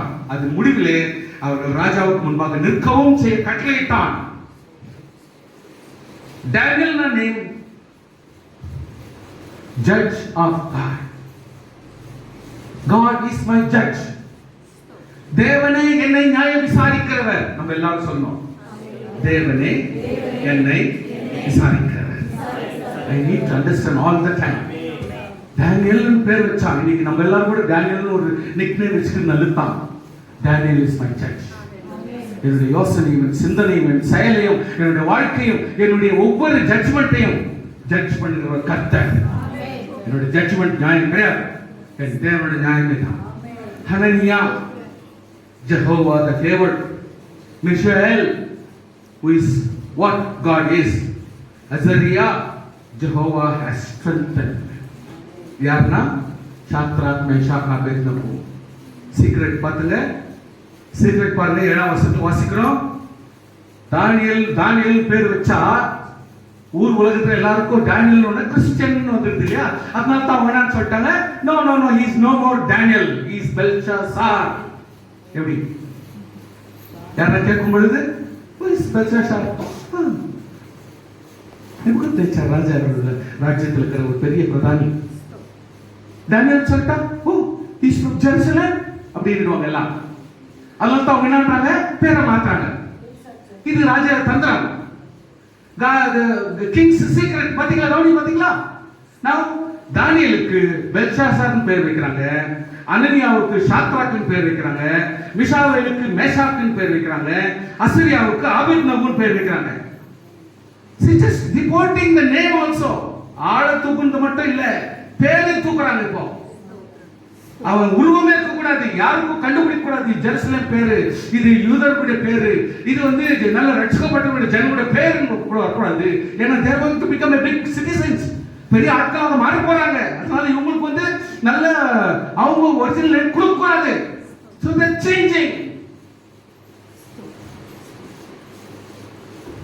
உலகம் உன் பேரே மாத்திரும், உலகம் உன் ஊரே மாத்திரும், குடும்பத்தை மாற்றி போட்டுரும். தேவனாகிய கர்த்தர் நம்மை உயர்த்துகிறார். ஹல்லேலூயா. நம்மை நடத்துகிறவர் கர்த்தர் ஒருவரே. உலகம் உன்னையே மாத்திரும். நல்லமோன்னு பேர் எடுத்தார். என்னை நான் கேவலமா பண்ணிட்டாங்க, என்ன மோசமா பேசுறாங்க. நான் எவ்வளோ பாடுபடுறேன், எவ்வளோ கஷ்டப்படுறேன், எவ்வளோ உத்தமமா இருந்து பார்க்குறேன். ஆனாலும் இந்த குடும்பம் எனக்கு இருக்குது சிஸ்டர். இவங்களாம் அப்படியே மக்கறாங்க, அப்படிக்கிறாங்க, இப்படிக்கிறாங்க. உலகம் உன்னை மாற்றம், உலகம் உன்னை மாற்றம். ஹல்லேலூயா. இது சந்தேகப்படுத்திக் கொண்டவே இல்லை, இது ஆச்சரியம் கிடையாது. உலகம் மாற்றம், உன்னையே மாற்றும். தேவனாகிய கர்த்தர் ஒருவரே உன்னை உன்னையாக பார்க்கிறார். கைத்தட்டி ஸ்தோத்திரம் பண்ணுவார். நம்மை நம்மாக பார்க்கிறவர் கர்த்தர் ஒருவர் மட்டுமே. உனக்கு ஒரு சேதம் வராமல் தேவன் பார்ப்பார். Don't worry. The name changing was a key factor in the brainwashing. Key factor for the brainwashing process of Babylonian training. Babylonian training le this is important aspects. எந்த மனுஷனுடைய பேரையும் மாற்றாங்க. அதற்காக 8வது வசனம். தானியேல் ராஜாவின் போஜனத்தினாலும் அவர் பானம் பண்ணும் திராட்சைரசத்தினாலும் தன்னை தீட்டுப்படுத்தல் ஆகாது என்று தன் இருதயத்தில் தீர்மானம் பண்ணி கொண்டான். What a great. ஹல்லேலூயா. சுவாசியே, நம்ம வாழ்க்கையில் எது வந்தாலும் கொஞ்சம் யோசிக்கணும், எது வந்தாலும் கொஞ்சம் யோசிக்கணும். இதை சாப்பிட்றதுனால நான் தான் தீட்டுப்படுறேன், இங்க போறதுனால நான் தீட்டுப்படக்கூடாது, உங்களோட கலக்கிறதுனால நான் தீட்டுப்படக்கூடாது, இதை செய்யறதுனால நான் தீட்டுப்படக்கூடாது. Because I am very important. நம்ம புரிச்சுக்கணும். இது சாப்பிடுறதுனால கர்த்தருடைய நாமத்தை அவதூறு பண்ணுகிறேன், நான் தீட்டுப்படுகிறேன், நான் தீட்டுப்படுவேன். நான் கர்த்தருடைய பிள்ளை. ஹல்லேலூயா. நான் கர்த்தருடைய பிள்ளை, நான் தீட்டுப்பட முடியாது. இப்படிப்பட்ட தவறு செய்கிறதுனாலே அது ஒரு நல்லது கெட்டது என்ற தீர்மானம் அல்ல. நான் தீட்டுப்படக்கூடாது. காரணம் this is God's holy place. ஆனபடினாலே தானியேல் தீர்மானம் எடுக்கிறார். தான் சொந்த மனசை வச்சு தீர்மானம் பண்றார். என்னன்னு?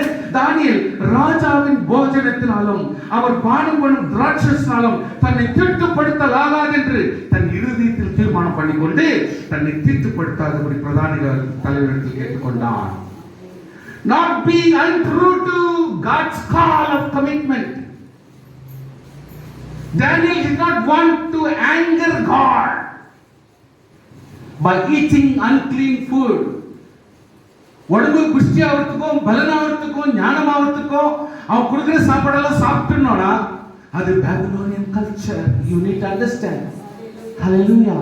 Babylonian culture இருக்கும் பொழுது you should be very careful whether this is okay or not.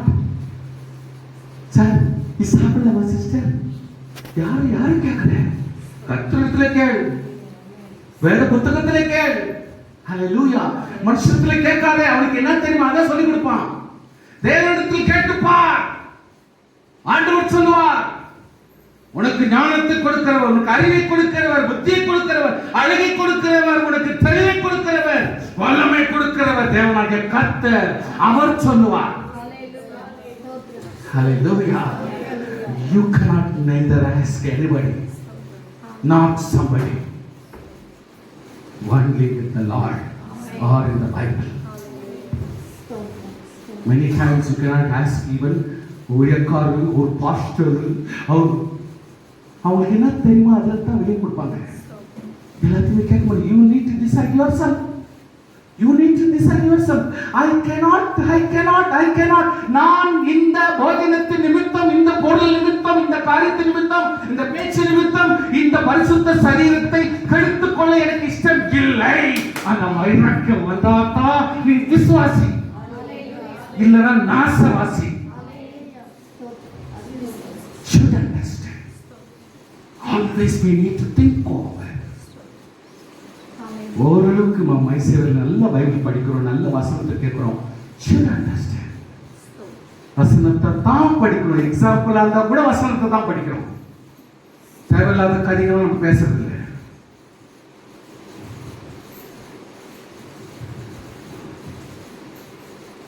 ஆண்டவர் லேவியர் புத்தகத்தில் சொல்றாரு, நீங்கள் பரிசுத்தமாக இருப்பீர்களாக, சுத்தமானதற்கும் அனுசுத்தமானதற்கும் பரிசுத்தத்தக்க ஜந்துக்களுக்கும் புசிக்கத்தக்காத ஜந்துக்களுக்கும் வித்தியாசம் பார்க்கும் பொருட்டு மிருகத்துக்கும் பறவைகளுக்கும் தண்ணீர்களுக்கும் நீந்தும் சகல ஜீவ ஜந்துக்களுக்கும் ஒரு வித்தியாசத்தை ஏற்படுத்தினார்.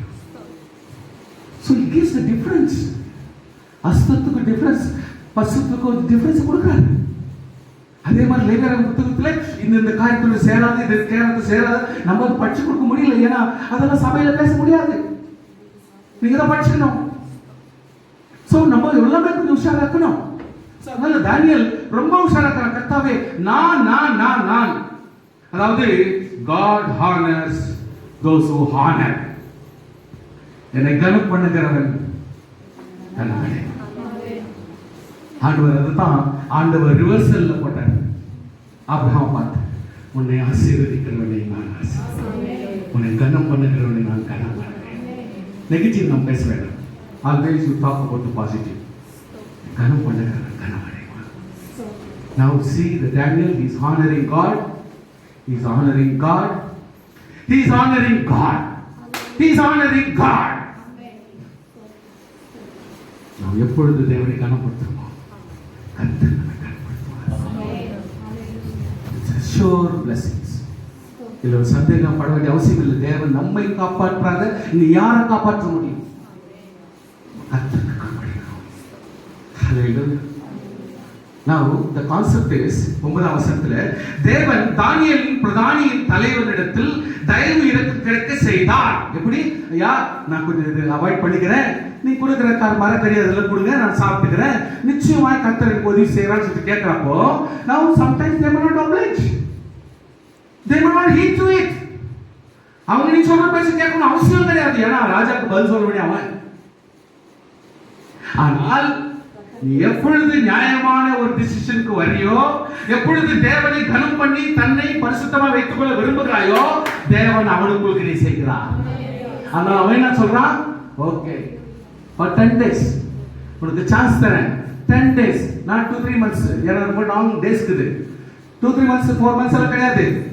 10 days மட்டும் சான்ஸ் தரேன். அதுக்குள்ள செட்டரேட் ஆயிட்டா ரைட், இல்லைனாக்கா ராஜா என்ன சொன்னாரோ அதான் நான் படி வந்துட்டான். Okay sir. சோ கர்த்தர் அவருடைய மனசுக்கு நீ செய்றார். சரி, கர்த்தர் ஒரு காரியத்தை செய்ய ஆரம்பிச்சா there will not be confusion. ஸ்தோத்திரம் சொல்லுங்க பார்க்கலாம். சொல்லுங்க, தேவன் ஒரு காரியத்தை செய்ய ஆரம்பித்தா சொல்லுங்க no confusion. சொல்லுங்க no confusion. கர்த்தர் எதை செஞ்சாலும் கன்ஃபியூஷன் கொண்டு வர மாட்டார். கர்த்தர் யோசேப்போடு இருந்து அவன் மேல் கிருபை வைத்து சிறைச்சாலை தலைவனுடைய தயவு அவனுக்கு கிடைக்கும்படி செய்தார். ஹல்லேலூயா. ஒரு எக்ஸாம்பிள் மாதிரி சொன்னேன். யோசேப்பு எவ்வளோ இக்கட்ல உண்மையா இருந்தான். ஆனால் கர்த்தர் அவனை ஆண்டோட சித்தத்தின்படி செய்யற கர்த்தரோட பிள்ளைகளை எங்கேயும் யாரையும் கர்த்தர் விட்டு விட மாட்டான். ஹல்லேலூயா. நான் சொல்ற பாருங்க, God ultimately is in control of everyone. ஹல்லேலூயா. சொல்லுங்க, God is ultimately in control of everyone. எல்லாரையும் கர்த்தர் கண்ட்ரோல் வச்சிருக்கிறார். பார்க்கல, ஆண்டி கவனிக்கல, ஆண்டவர் இருக்கிறாரு அப்படின்னு மட்டும் நீங்க எடுத்துக்க வேண்டாம். கர்த்தர் எப்பொழுதுமே கண்ட்ரோல் இருப்பார். ஹல்லேலூயா, ஹல்லேலூயா. பிரதானிகளின் தலைவன் தானியேலை நோக்கி, உங்களுக்கு போஜனத்தை பானத்தை குறித்திருக்கிற ராஜாவின் என் ஆண்டவனுக்கு நான் பயப்படுகிறேன். அவர் உங்களோட வாலிபன் முகங்களை பார்க்கிலும் அவன் முகங்கள் வாடி போகிறவர்களாக காண வேண்டும் என்று என்ன, அதனால் ராஜா என்ன சிறைச்சேடு பண்ணுவாரே என்றான். ஒரு வசனம், அப்பொழுது பிரதானிகளின் தலைவனோ தானியேலே அனனியா மிஷாவேல் அசரியா என்பவர்கள் மேல் விசாரிப்புக்காரனாக வைக்கப்பட்ட மேல்ஷார் என்பவனை தானியேல் நோக்கி, மேல்ஷார், MELZAR. What is Melshar? He is a steward. He is a butler. மேல்ஷார் என்று சொன்னால் ஒரு அதிகாரி. He is the main person who is going to control the whole bunch of people put under control. The same body ஒப்பு கொடுக்கப்பட்டவன் மேல்ஷார். கர்த்தருடைய 10 நாள் வரைக்கும் உமது அடியாரை சோதித்து பாரும், எங்களுக்கு புசிப்பு பருப்பு முதலான மரக்கறிகளை குடிக்கும் தண்ணீரை கொடுத்து எங்கள் முகங்களையும் ராஜ போஜனத்தில் புசிக்கிற வாலிபுடைய முகங்களை ஒத்து பாரும், பின்பு நீர் காண்கிற உம்முடைய அடியாருக்கு செய்யும் என்றான். அவன் இந்த காரியத்திலே அவர்களுக்கு சில் கொடுத்து 10 நாள் அவர்களை சோதித்து பார்த்தான். 10 நாளுக்கு பின்பு ராஜ போஜனத்தை புசித்த எல்லா வாலிபரை பார்க்கிலும் அவர்கள் முகங்கள் களை உள்ளதாகவும் சரீரம் புஷ்டி உள்ளதாகவும் காணப்படும். ஸ்தோத்திரம். காணப்பட்டது. ஸ்தோத்திரம். ஹல்லேலூயா. சோ அதுக்காக பிரதர் நான் இனிமேல் நான்வெஜ் விட்டுறேன் அப்படின்னு சொல்லாதீங்க. அந்த காலகட்டம் வேற, அவங்களுடைய தீர்மானம் வேற, உங்க தீர்மானம் வேற. நீங்க இருக்க வேண்டிய தீர்மானமே வேற, நீங்க இருக்கிற காலகட்டம் வேற. அதனால எது பார்க்கணுமோ அது காப்பி அடிக்கணும் அவசியம் கிடையாது. கர்த்தர் நம்முடைய உள்ளத்தை பார்க்கிறார். நாம் எப்படிப்பட்ட வாழ்க்கை வாழணும், என் சூழ்நிலை எப்படிப்பட்ட தீர்மானம் எடுக்கணும், எப்படிப்பட்ட ஒரு அற்புதமான ஜீவனம் செய்யணும்ன்றதை நாம் தீர்மானித்துக் கொள்ள வேண்டும். ஹல்லேலூயா. தேவ ஞானத்தை கொடுத்திருக்கிறார். ஆனபடினால இந்த இடத்துல சொல்லப்படுகிறது, ராஜ போஜனத்தை புசித்த எல்லா வாலிபரை பார்க்கிலும் அவர்கள் முகங்கள் கலையுள்ளதா இருந்தது. That is very important. முகத்தை பார்த்தவன the posture வந்து very very important. இந்த எலிவேஷன்ல ரொம்ப பர்ஃபெக்ட்டா இருக்கும். ஒருத்தருக்கு கொடுக்கும் பொழுது நம்முடைய எப்படிப்பட்ட ஜாடையை நாம் கொடுக்கிறோம், எப்படிப்பட்ட ஒரு ஐடியாவை கொடுக்கிறோம், எப்படிப்பட்ட ஒரு கிறிஸ்தாந்தத்தை நாம் வெளிப்படுத்துகிறோம். It's very important. At the same time சரீரம் புஷ்டி உள்ளதாய் காணப்பட்டது. கர்த்தருடைய சித்தத்தின்படி போகும் பொழுது எப்படிப்பட்ட பொருள், அது வெஜ்ஜோ நான் வெஜ்ஜோ அல்ல இஷ்டமோ இஷ்டம் இல்லாதோ எதுவாக இருந்தாலும் சரி, தேவனாகிய கர்த்தர் தம்முடைய பிள்ளைகளுக்கு ஏற்றாது போல மாற்ற போதுமானவர். கரங்களை தட்டி தேவனை ஸ்தோத்திரம் பண்ணுவோமாக. This is very very important in this state. But vegetarian diet in case may have been inherently superior to the king's table. Vegetarian ராஜாக்களுடைய டேபிள் மேல அவ்வளோ ஒரு இம்பார்ட்டன்ஸ் கொடுக்க மாட்டாங்க. நான்வெஜ்க்கு தான் மேக்ஸிமம் இம்பார்ட்டன்ஸ் கொடுப்போம். ஏன்னா அவங்க குடிக்கிறாங்க, ஹெவி சாப்பாடு தேவைப்படுது. வெஜிடேரியனுக்கு ஒரு பெரிய இம்பார்ட்டன்ஸ் ராஜாவுடைய டேபிள்ல உட்காராது. No doubt. It doesn't mean that நம்ம அப்படி வாழணும்னு அவசியம் கிடையாது. இப்படிதான் வாழணும் அப்படிதான் அவசியம் கிடையாது. எப்படியே கர்த்தர் நம்ம நடத்துகிறபடி வாழலாம். ஹல்லேலூயா. It is better to obey God than have a feast of unclean food. கர்த்தருக்கு சித்தமில்லாத ஒரு காரியத்தில் ஈடுபடுகிறது பார்க்கிலும் கர்த்தருக்கு உகந்த ஒரு காரியத்தில் கீழ்ப்படிந்தே நமக்கு நலமா இருக்கும். ஸ்தோத்திரம். ஹல்லேலூயா, ஹல்லேலூயா. 17ஆம் வசனத்தில் வாசிக்கிறோம், இந்த 4 வாலிபருக்கும் தேவன் சகல எழுத்திலும் ஞானத்திலும் அறிவையும் சாமர்த்தியத்தையும் கொடுத்தார். ஸ்தோத்திரம். அதுதான் நான் சொல்றேன், இந்த வசனம் ரொம்ப முக்கியமான வசனம். ஏன்னா அவருக்கு ஒரு தீர்க்கதரிசி வச்சுனா கர்த்தாவே எனக்கும் தீர்க்கதரிசி வரம் வேணும். ஒருத்தர் வச்சு கர்த்தர் சுகப்படுத்திட்டா கர்த்தாவே எனக்கும் சுகம், நானும் போறேன் சுகமா அவரை வரம் கொடுத்துறாண்டவரே. ஒருத்தர் வெளிப்பாடு வந்த உடனே ஐயோ எனக்கும் அப்படிப்பட்ட வெளிப்பாடு வந்தது. எல்லாமே காப்பி அடிக்கிற புத்தி. ஆண்டவர் இந்த இடத்துல டிவைட் பண்றாரு. எவ்வளவு அழகா டிவைட் பண்றாருன்னு பாருங்களேன். இந்த 4 வாலிபருக்கும் தேவன் சகல எழுத்திலும் ஞானம், அறிவு, சாமர்த்தியம், இந்த 4 கதியும் எல்லாருக்கும் தேவையா. அதை கர்த்தர் எல்லாருக்கும் கொடுக்கிறார். சோத்திரம் பண்ணி பார்க்கலாம். ஹல்லேலூயா. ஆனால் சில விஷயம் கர்த்தர் ஸ்பெசிபிக்கா கொடுக்கிறாரு. என்ன ஸ்பெசிபிக்கா கொடுக்கிறாரு? தானியேலை சகல தரிசனங்களையும் சொப்பனங்களையும் அறியத்தக்க அறிவுள்ளவன். ஏன்னா அவர் ராஜாங்களோட டீல் பண்றான். சார் உனக்கு கொடுத்த என்ன பிரயோஜனம்?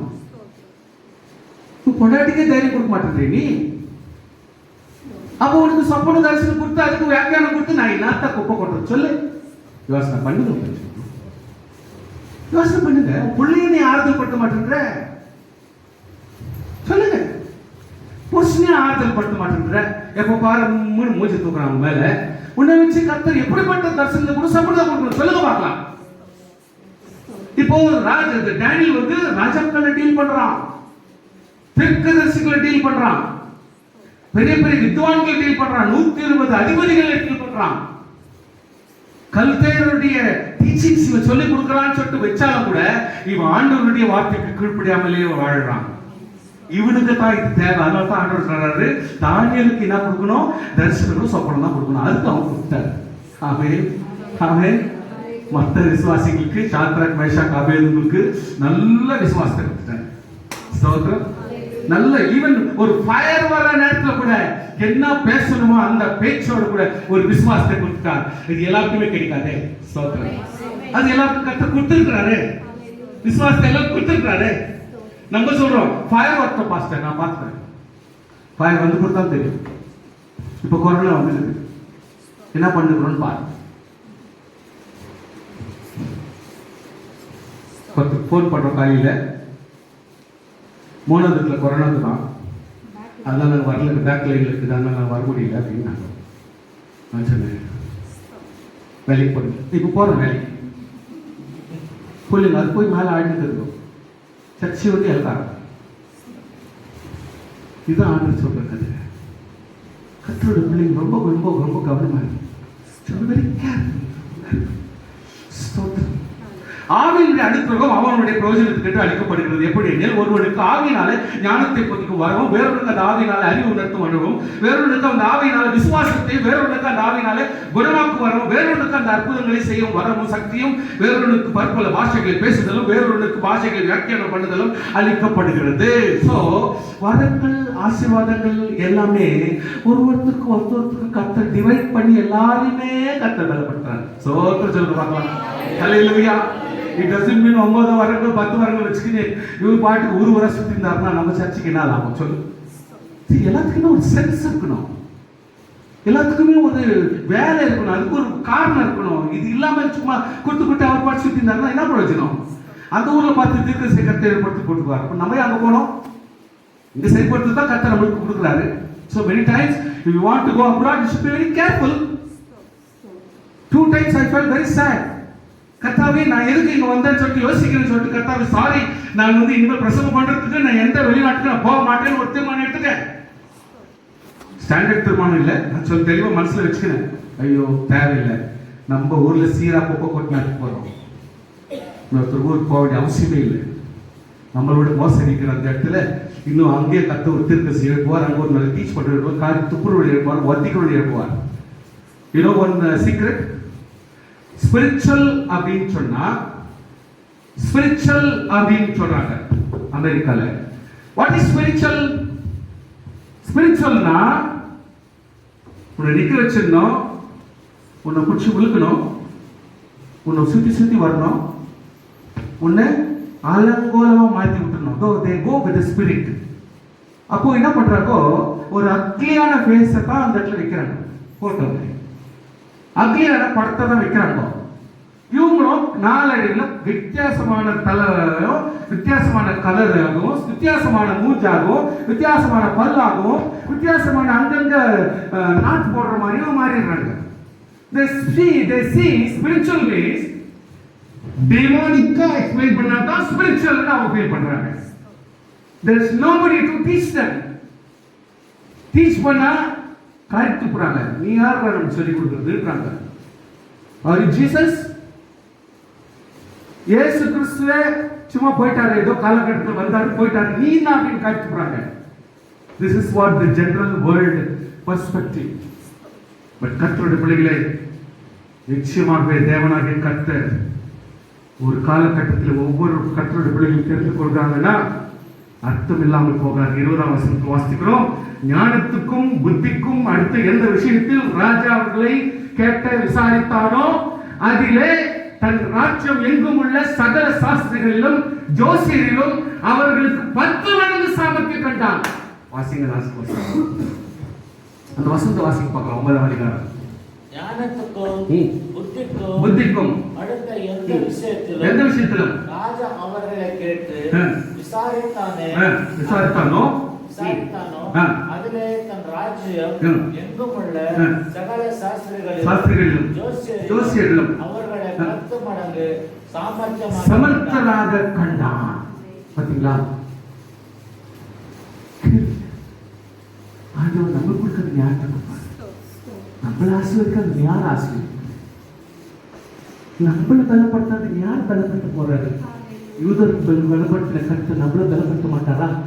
இந்த காலகட்டத்தில் நம்ம தான் யூதருக்கும் ரட்சிக்கப்பட்டோமே, கர்த்தருக்கு உண்மையா வாழ்றோமே, கீழ்ப்படிகிறோமே. மரக்கறி சாப்பிடணும், மரக்கறி சாப்பிடணும், எப்போ முடியுதோ அப்போ நான்வெஜ் சாப்பிட்றோம். அதான் பிரச்சனை. இது கோட்டு அப்புறம் எங்கன்னா போனீங்கன்னா சாப்பாட்டுக்கு சாப்பிடலாம்னு சொல்லிட்டு போவாங்க. 5 பீஸ் நான்வெஜ் சாப்பிட்டு சாப்பாடு ஆக்சுவலின்றாங்க.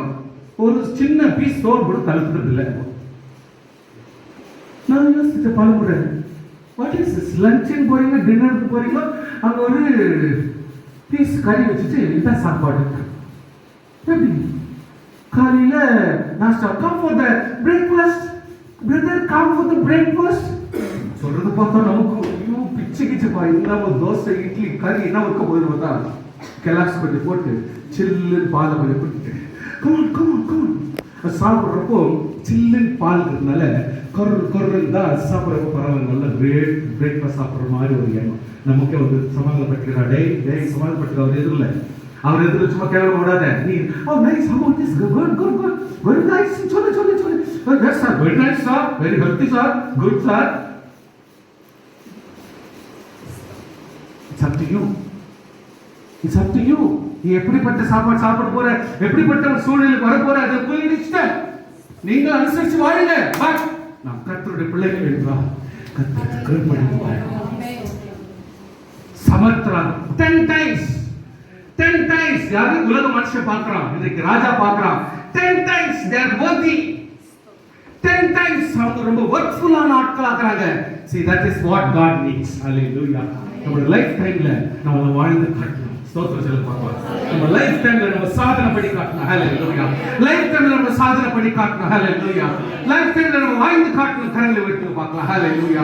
இயேசுவின் நாமத்துல வாழ்ந்து காட்டுற சுவாமி, என் குடும்பத்துல வாழ்ந்து காட்டுற சுவாமி, என்னுடைய சமுதாயத்துல வாழ்ந்து காட்டுற சுவாமி, உம்முடைய கிருபையினால என்னை கொண்டு நீ பயன்படுத்தும் ஆண்டவரே.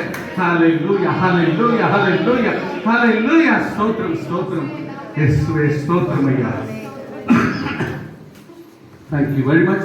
கர்த்தர் நம்மை அனைவரையும் ஆசீர்வதிப்பார். ஆமென்.